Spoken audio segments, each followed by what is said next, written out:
In this guide, I'm going to show you guys how to repost a Facebook story. Let's get started.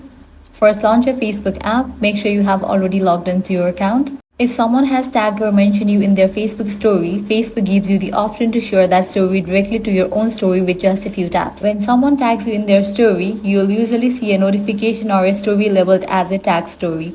Open the story and you will see an option such as share to story or add to a story.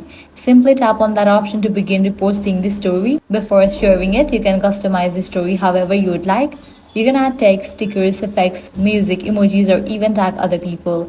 You can also change the background and make any other edits available through Facebook's Story Editor. Once you are happy with how everything looks, tap Share to Story or Next and post it to your Facebook story. Keep in mind that you can only repost a Facebook story if the original poster has tagged or mentioned you in that story. If you haven't been tagged, Facebook won't provide the option to share it directly to your own story.